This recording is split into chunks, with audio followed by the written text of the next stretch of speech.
Welcome back to the Pod. I'm still in Marrakesh because I don't want to leave. And today we're going to talk about yoga, meat, and ahimsa.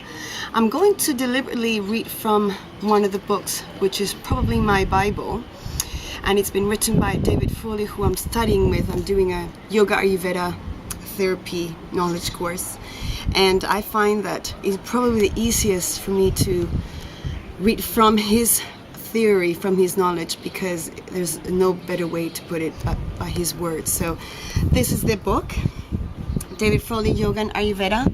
For all of you interested in both, this is the book to get. I encourage all yoga teachers in the world to read this book.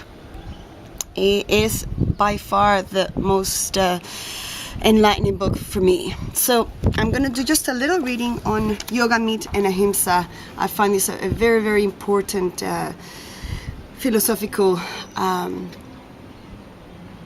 tip for all of us out there. Meat eating is something that any student of yoga should reduce, if not avoid altogether. This is particularly true of red meat. Of course, the main reason is that meat eating violates the yogic principle of ahimsa, non-violence, which is the first of the yamas or lifestyle disciplines of a yoga practice or a yogic practitioner. If our yoga practice is based upon harming other creatures, it cannot go very far. The human body, teeth, and digestive systems are that of a vegetarian human animal. Vegetable foods provide the ideal nutrition to build up our human sensitivities through a refined physical and astral body. We cannot readily break down animal tissues into the right components for human tissue.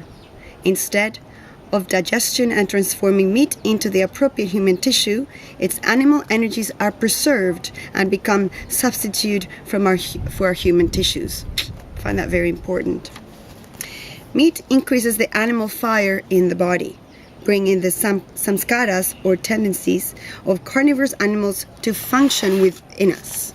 This promotes anger, lust, and fear, and other negative emotions.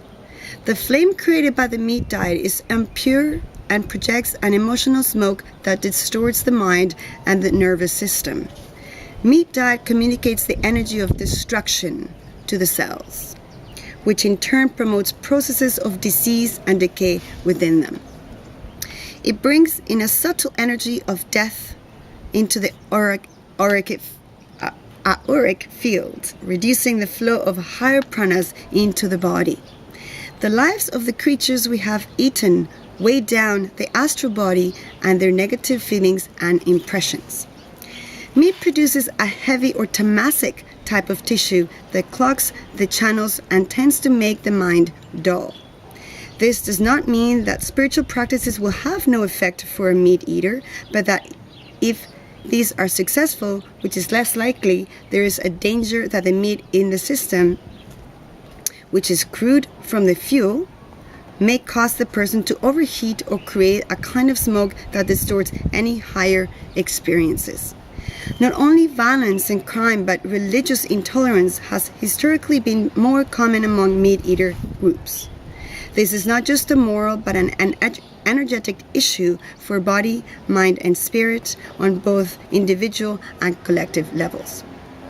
If we add the damage the meat consumption is doing to the planet through the destruction of the rainforests, pollution of land and water, and the increasing difficulty of sustaining a meat diet for an ever-growing human population, then the magnitude of this problem cannot be glossed over.